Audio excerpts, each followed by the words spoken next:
Well, welcome to the Burn Up Podcast. I'm your host, Adam Nugent. It's my honor today to have a gentleman that has a wild story. His name is Joe Valentine, and we're going to dig into his story here in just a minute.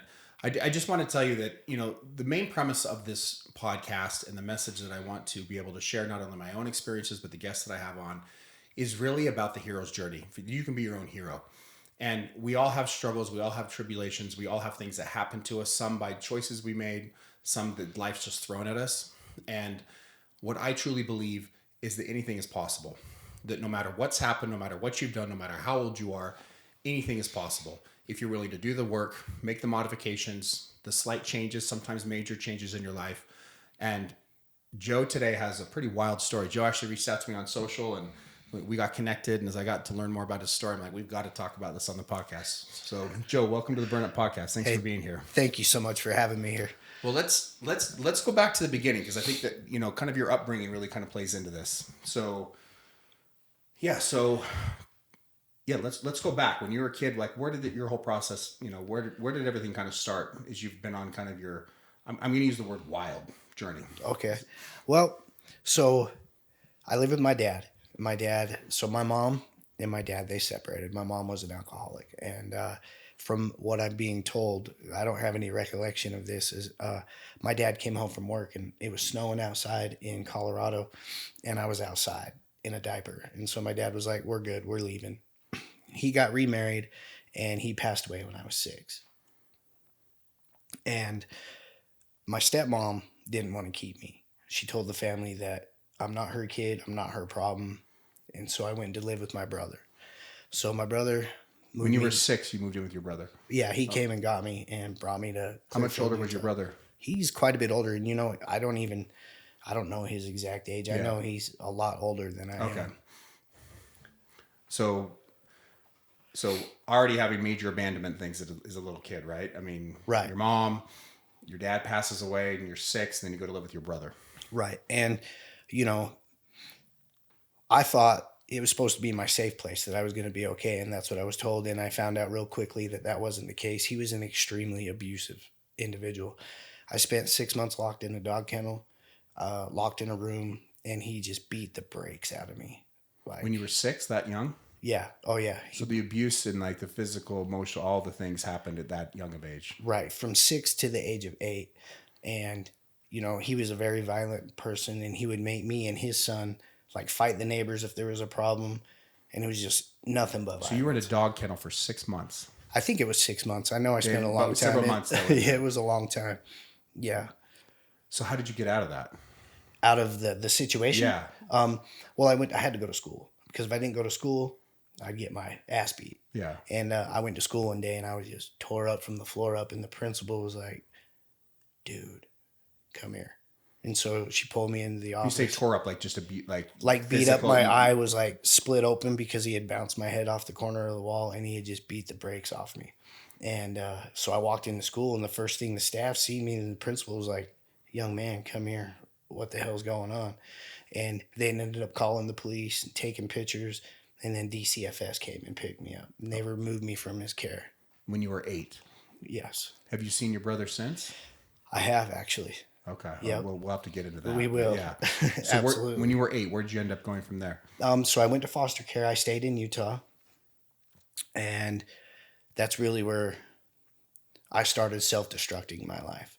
So, I want to give credit to every foster parent. I went through 13 foster homes.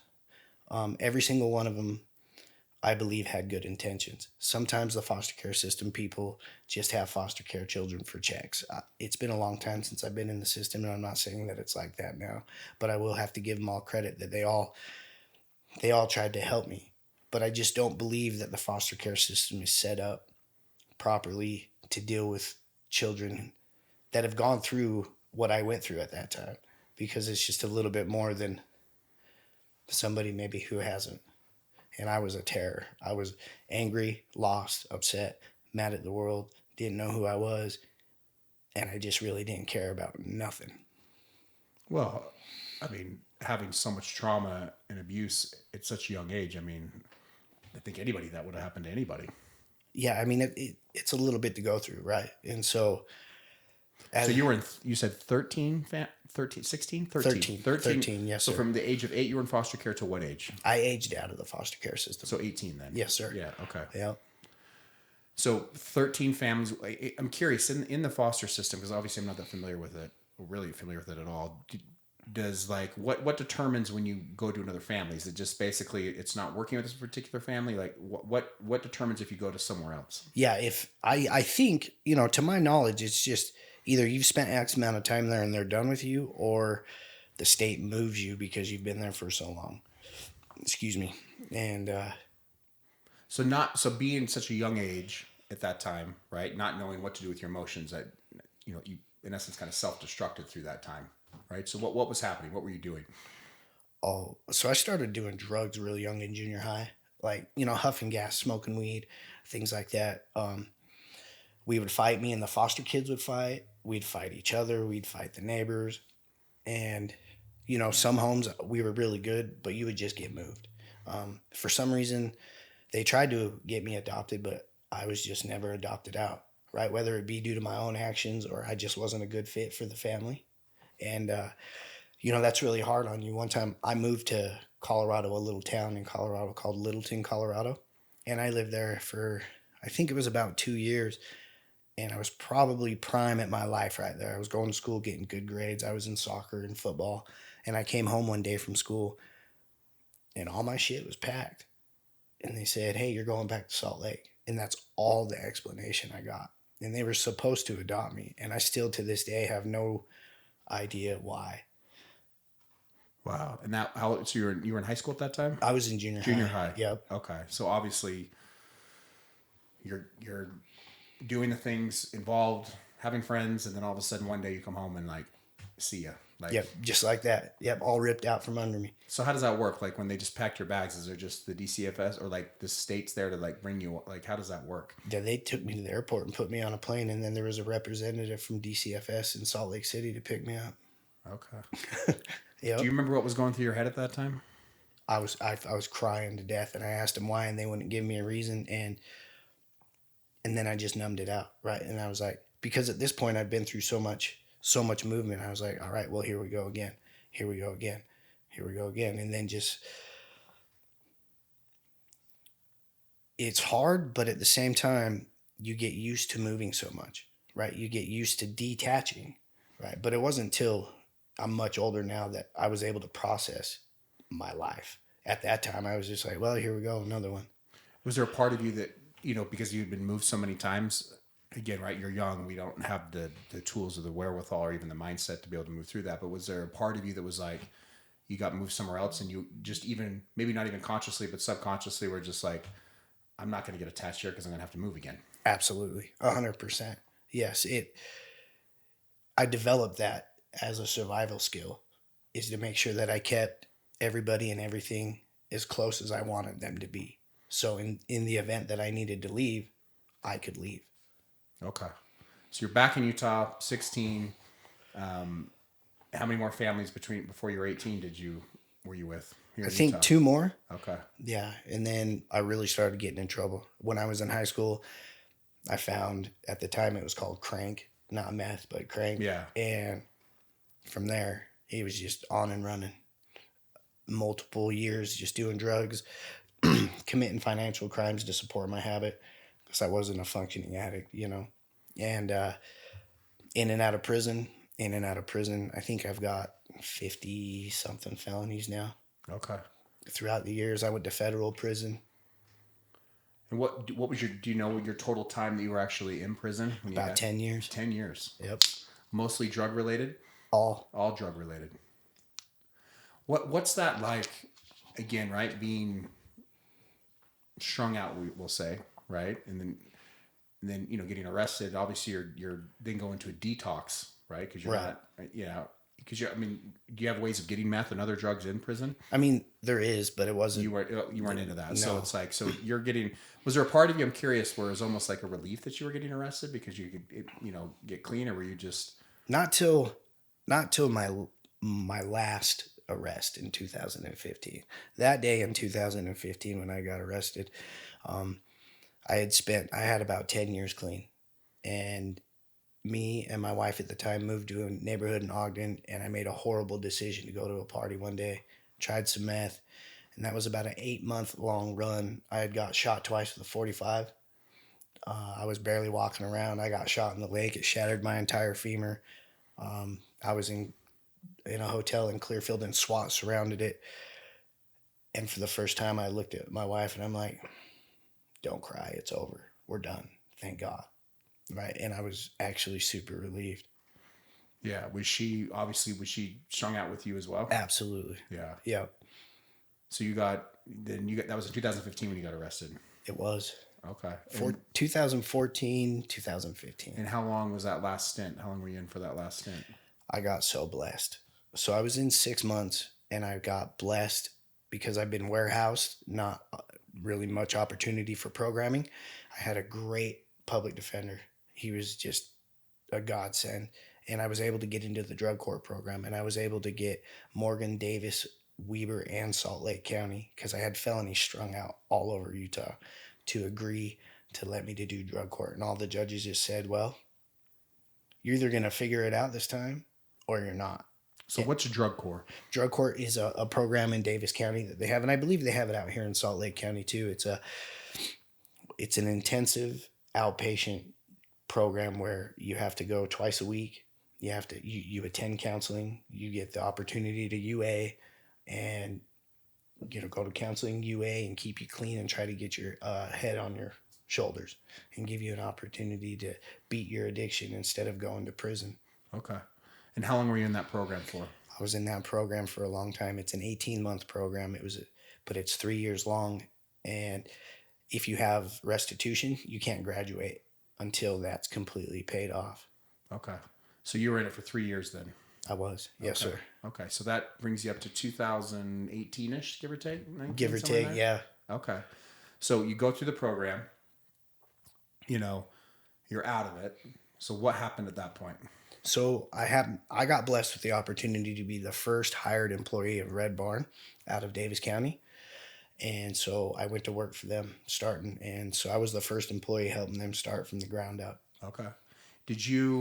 I'm curious, I don't know if you noticed, so I'm a big fan of the Other Side Academy. If you're familiar with those guys, and hired them to do moving and the program and the, really the rehabilitation of helping, guys, similar to what you've gone through and multiple stories, right? That keep them out of prison, keep them out of jail, or, hey, let's get clean. It's very strict, very regimented, and I love having conversations with these guys. And one of the questions I always ask them is, like, are you nervous or scared to get out of this? Because when you're in this safe container, if you will, right? Drug court in your case or whatever, it's like, it's quote unquote easy, right? Because you've got basically walls around you, or you've got this systematic thing. There's safety involved in it, right? Because you're not in quote unquote in the outside world doing all the things. When you actually were out of the program, now working here at Red Barn in this case, like, was there some fear and nervousness that, like, oh shoot, I'm going to relapse, I'm going to fall back in? Like, no, I wasn't worried about that, but I was happy for the opportunity. But then it comes to find out that I wasn't ready for the opportunity. And so, you learn things along the way. And I was flirting with girls while I was working at the Red Barn. And that's like a big no-no. If they're in recovery and you're working there, that puts you in a position of power and them a vulnerable individual.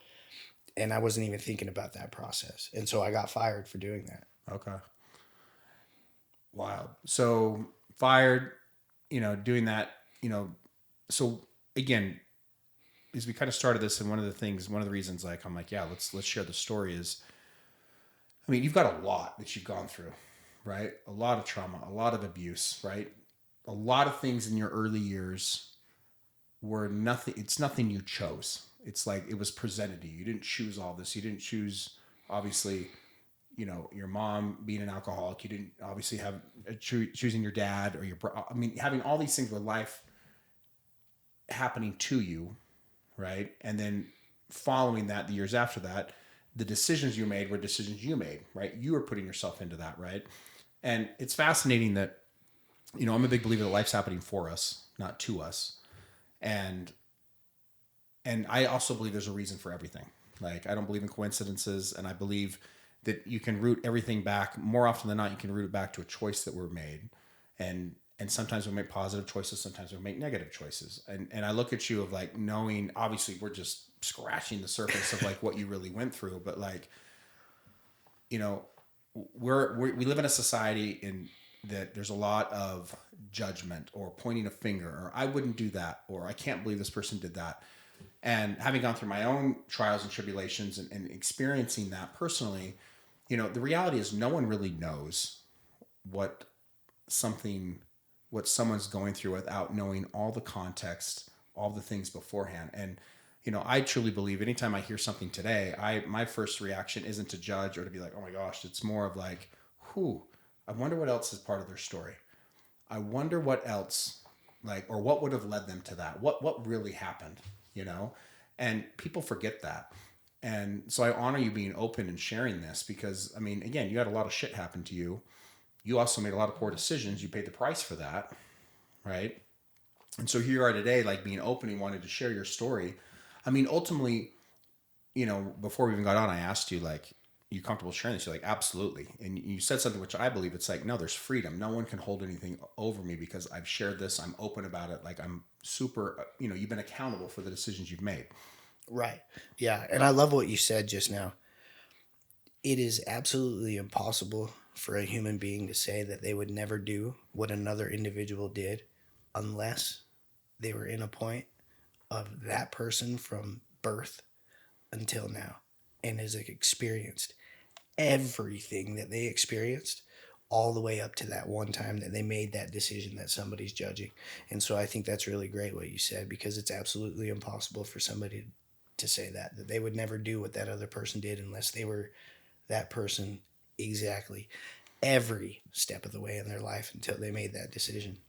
So I'm curious, how do you still find yourself going back and identifying with that previous version of you, or not even, I wouldn't even say that for decisions you've made, or do you feel like, you know, that's who I was, that's not who I am? Do you, even in today's world, do you, you know, because a lot of people live in the past and they tie their worth to things that have happened, or I'm never going to be good enough, or I did this, I don't deserve this or that, or whatever it happens to be. Do you find yourself having gone through so much, right, that you should struggle with that sometimes, that you sometimes go back into that energy or attached to that? I really try not to because I'm definitely nowhere near the same human being today than I was back then, right? And I've been able to learn a lot about who I am, how people operate, how I operate, and maybe not justify why I did what I did, but understand why I did what I did. And I don't live in a victim mentality anymore. When I was doing drugs, it's because I was in the victim mentality. And I think that's the worst mentality for a human being to be in. And I agree with you. So I was blessed with everything that's happened to me. And I can sit here today and say that every single thing that I've gone through and every bad choice that I've made or things that happened for me was a blessing. Was there a pivotal point to where you shifted your story or mindset around that you can recall or remember? Yeah, so when I got fired from the Red Barn, I thought that I had it all figured out and that I had sobriety under control and that if I wasn't doing drugs, I could drink, right? And I allowed myself to be in a relationship that was very toxic for both of us. We both drank. And then I quickly found out that me, when I'm not sober, when I'm under the influence of alcohol, that I'm a horrible human being. I mean, there's no difference between meth and alcohol for me, right? And we got into a domestic situation and I hit her and I went to jail and I sat there because I bailed out, but I asked them to leave me there. And I sat there for about 2 hours sitting there thinking because I'm not about violence, not against women, not against children. Um, it's not. Everything I've been through, it's just not a thing that I do. And so that was like, believe it or not, through everything that I've ever gone through and all the decisions I've ever made, that was the lowest I felt about myself. And it was then that I took accountability for everything that's going on. And I just sat there and I thought, and I'm like, there's no way that I'm ever going to allow myself to be under the influence again, under anything. And that's been 6 years ago. You've been sober for 6 years. Yes, sir. Do you, when you get triggered or anxiety or feel anything, do you the temptations, the inclinations come up at all to like? Not at all. Not at all. Not at all. I get, everybody does. Let's be clear. Everybody gets anxious. Everybody has feelings. Even the people that don't know they're lying. Right. under stressful situations or things like that, I don't think about alcohol, right? I've made enough horrible choices and tested enough different ways to deal with things to know that sobriety for me is the best way, because then I could show up at my best self, right? And I'm super blessed that that was so impactful for me to Joseph Valentine that day, that alcohol is not a temptation to me. It's not a desire, it's not a want, a need, or anything. So when you get anxious or have a feeling, what's your modality? How do you move through that? I breathe. I like breathing and just slowing down and just getting through it, because life's life, right? There's going to be times that things are busy, things are anxious, you feel overwhelmed, you feel, what's the word I'm looking for? Scatterbrained, and you just got to get through it, right? And pull it together. I just know that sober, you can do that for me personally, Yeah. right? Anything, you can get through anything you want to get through sober, right? As long as you have the mentality to do it. And I just have the mindset of never quitting and trying to be as calm and cool and collective as I can be. Now, obviously, I'm not perfect, right? And I have moments that I still struggle in life dealing with people, you know, but I really try not to get too upset because I've spent so much of my life pissed off. Yeah, and I love that you said breath, right? Because I'm a huge advocate for. I mean, there's multiple ways of doing breath work or breath, but sometimes just box breathing, for example, is a great thing that I use to help kind of regulate my nervous system. You know, I mean, a lot of addiction, especially with, I mean, regardless of what it is, whether it's hardcore with meth and heroin, all these different things, whether it's porn addiction, whatever the addiction is, the reality is more often than not, it's rooted that the someone or one of us, if we're engaged in that, has a dysregulated nervous system, and we turn to substances and behaviors to be able to regulate it.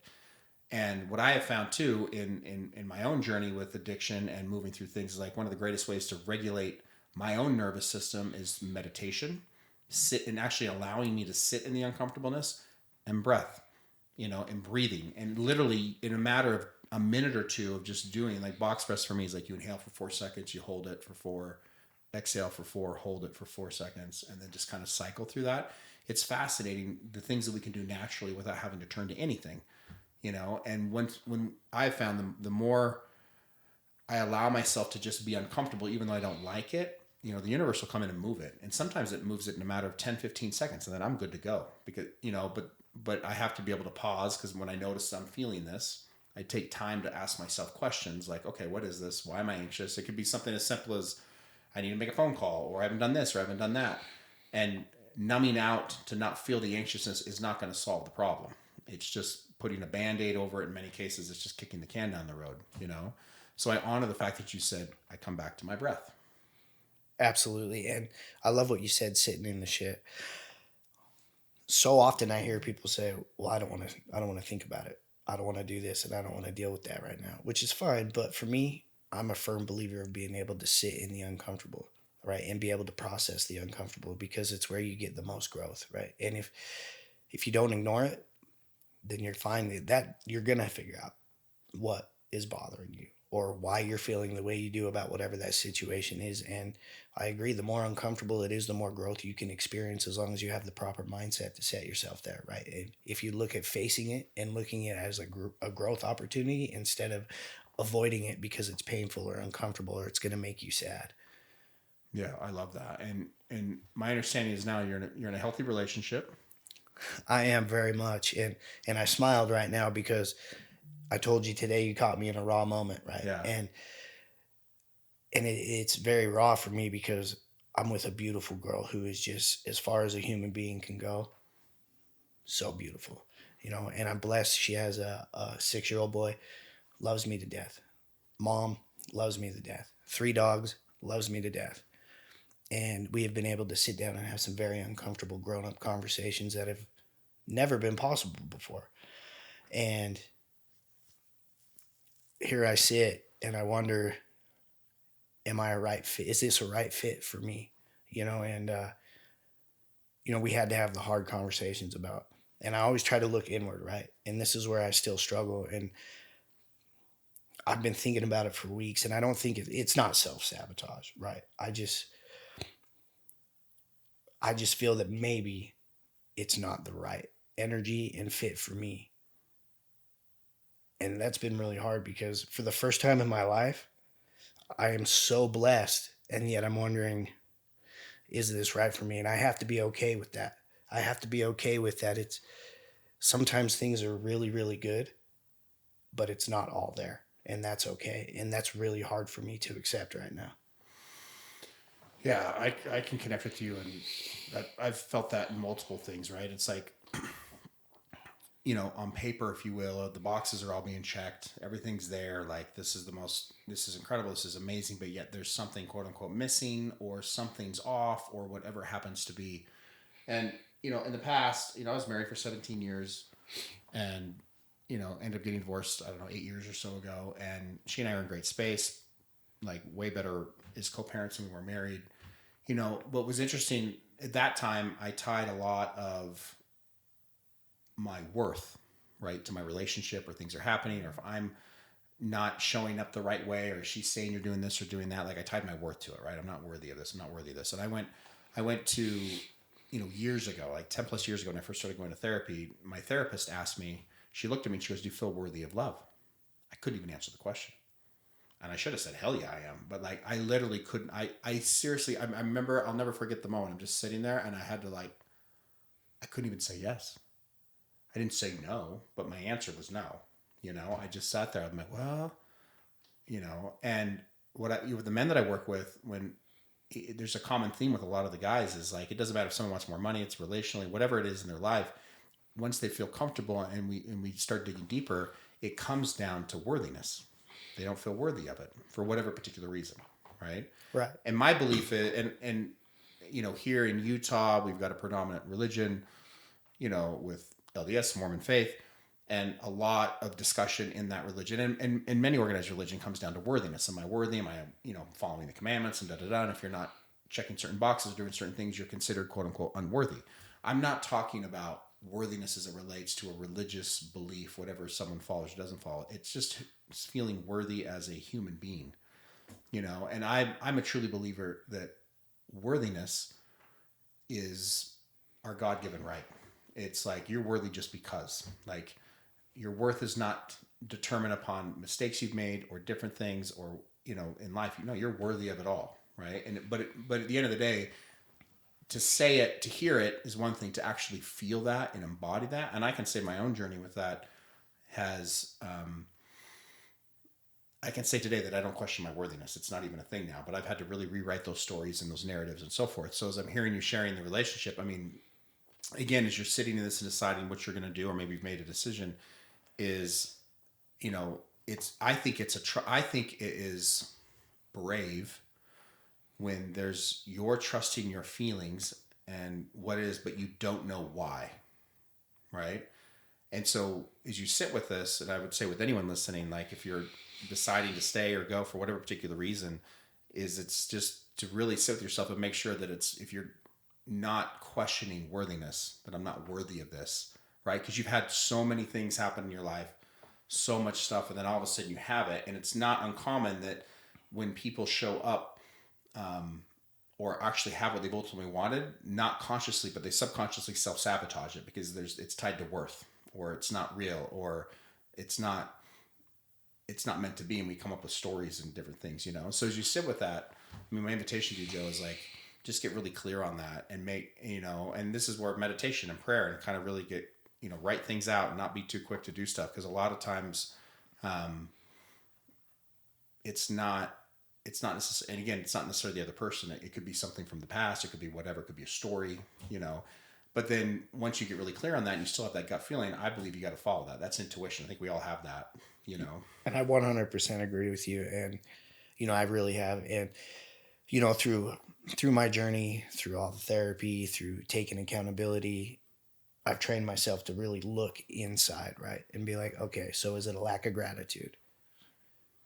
Is it a lack of this? Do I not feel worthy? But luckily for me, I do not search for validation through external sources, because the minute you start doing that, you're going to let yourself down right away. Mm-hmm. And so I know that I'm worthy of love. And I know that my validation is not because of the relationship.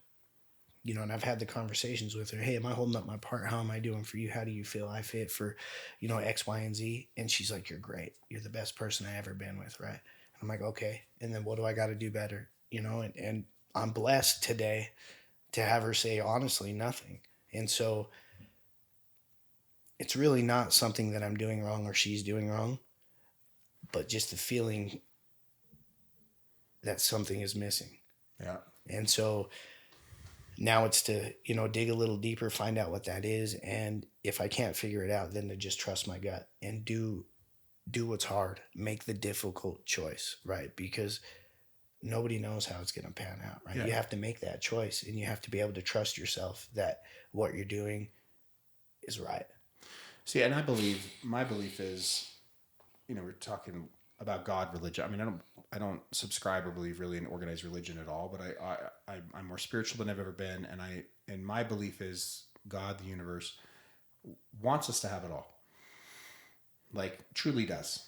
And many times we get fixated on something, this particular outcome or whatever it is, business, relationship, life. We get so fixated on it, and then all of a sudden, we're in a door and the door closes, and it's like, oh my gosh, the whole world's ended. Like, it's never going to be this or never going to have this. And I believe that when one door closes, another 10 open.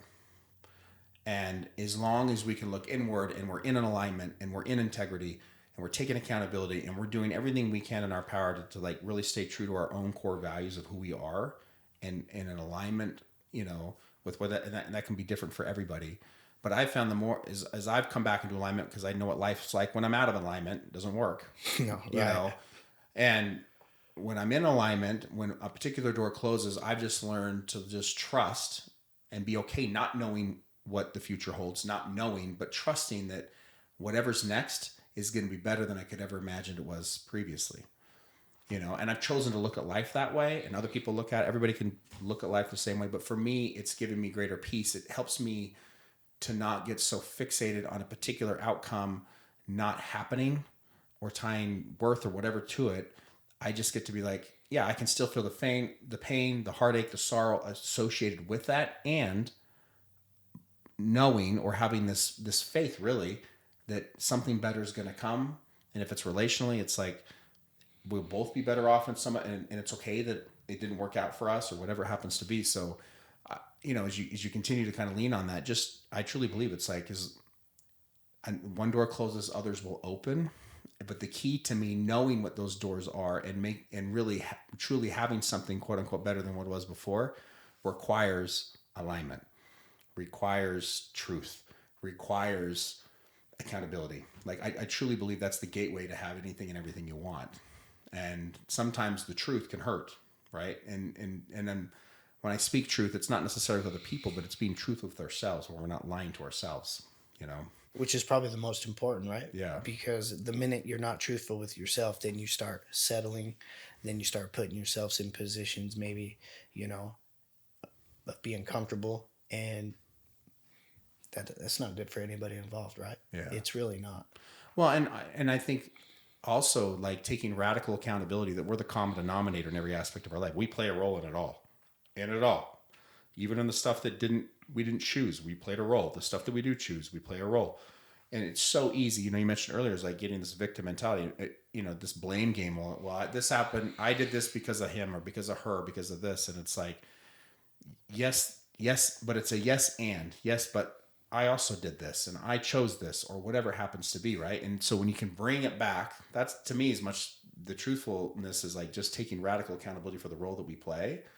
And sometimes you don't see it clearly, but with time, if you can be a growth oriented mindset individual, you'll be able to see that. But in order to do that, you've got to be okay being wrong. You got to be okay changing your story. You got to be okay shifting what needs to be shifted to ultimately get what you want. Right? As I said earlier, it's like we're at 100% capacity. Sometimes if we want, not sometimes, but when we want more, it requires that we let part of ourselves go away or die or be removed from our hemisphere, if you will. I totally agree with that for sure. Accountability, if you could be 100% accountable, then there's nothing that you can't overcome, and there's nothing that most things are fixable. Do you know what I mean? Yeah. And you also have to be open, right? So you have to be open to the possibilities of the universe being able, which is going to provide you for another opportunity. You just have to be open to that opportunity as well, I believe, right? And if you, whatever it is, whatever the situation is that you leave, if you leave it with a bunch of disdain and a bunch of a blame game and or just the wrong mentality, then you're not open for the next opportunity that's going to come here. And if you carry shit with you all the time, then that's just going to impede your ability to be open for the next opportunity because you haven't let go of the shit that you've been carrying with you for so long. Yeah. Wow. Thanks for sharing that. I was really vulnerable, and it's raw. It's right now. So Joe, what, where do we see, where's Joe going to be here?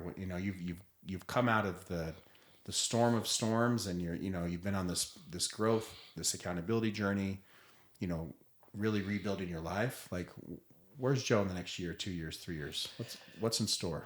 Well, for fun, I wrote a memoir. Okay. And I published it on Amazon, Kindle, Okay. and it's called Against All Odds. And I just want people to be able to read it, right? To know that even against all the odds in life, you're able to change it and you're able to become and change your narrative and become what people would never think that you're able to. And we'll put a link to it. I'll just need to get that from you, but we'll put a link in the show notes to where people can see it and read Sure, it. yeah. And then I really want to coach people. I want to coach men and I want to coach people who are going through the shit because why not? I'm alive today against all odds. There is no way that I should be here. I tried to kill myself 3 times. I got shot twice with a 45. And then the life that I've lived all the way up in between all of that, there's no way that I should be breathing right now. And I believe in the higher power, and I believe that I'm here for a purpose, right? And I made it through all that, and that he has a higher plan for me. Yeah, and I think maybe we said this before we started recording, but I believe, good and bad, painful. I mean, it just is. Life it's the duality of everything.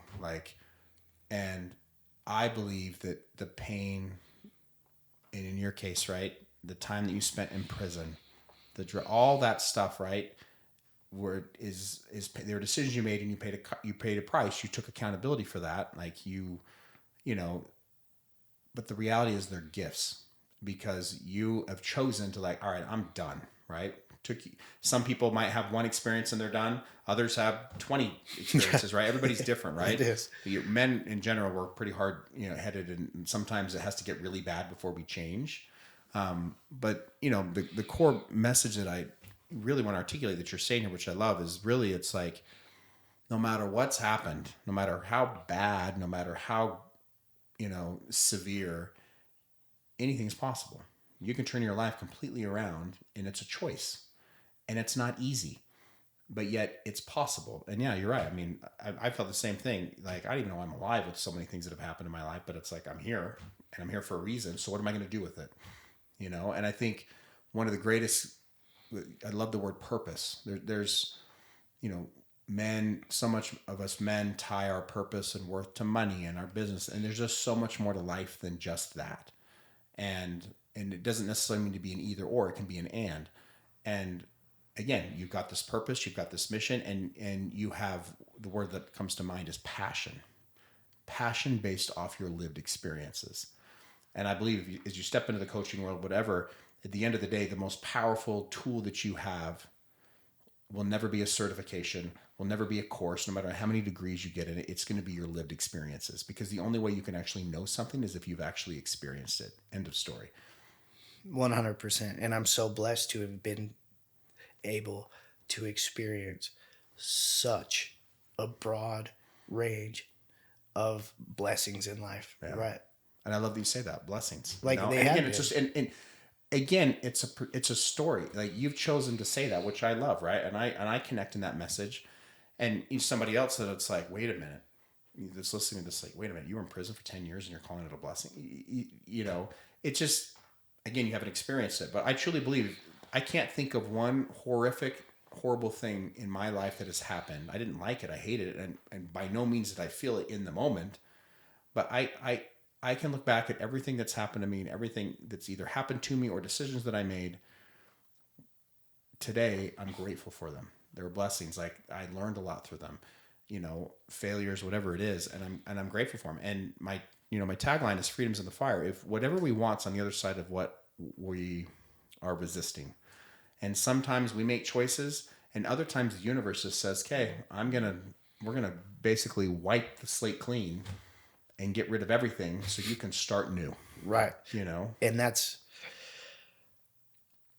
it takes a lot for a human being to look at it from that perspective. And by no means am I saying that I got it perfect all the time, but it's taken a lot of pain, a lot of hurt, and me realizing how much pain I've caused other people in order for me to be able to be so accountable and look at things at a blessing and learn how to, what did I learn, what could I have done better, and how can I be of service to other people from what I've put people through and also been through. Yeah. Oh, I love that. So your memoir is Against All Odds? It is. Okay. Yep. So we'll put a link for that in the show notes, and I'll put a link in there too, just, you know, how people can follow you or, you know, see on social media. And anyway, Joe, I appreciate you so much. This is like, I honor your journey. And mostly the brave, to be as brave and vulnerable as you are in sharing this, because you know, we all have skeletons in our closet. We all have things, but there is freedom when there's like, listen, the closet door's open. Here it is, right? It's freedom. And you being so open and so vulnerable, not only what's happening, but even what's going on in your life today, it's freeing. And I respect that.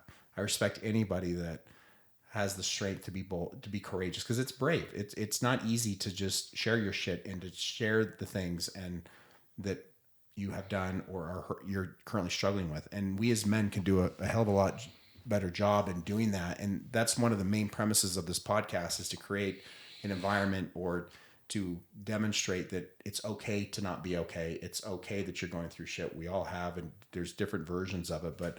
And what I truly believe, what connects us are more the challenges and the struggles we're faced with than the awards or the accolades.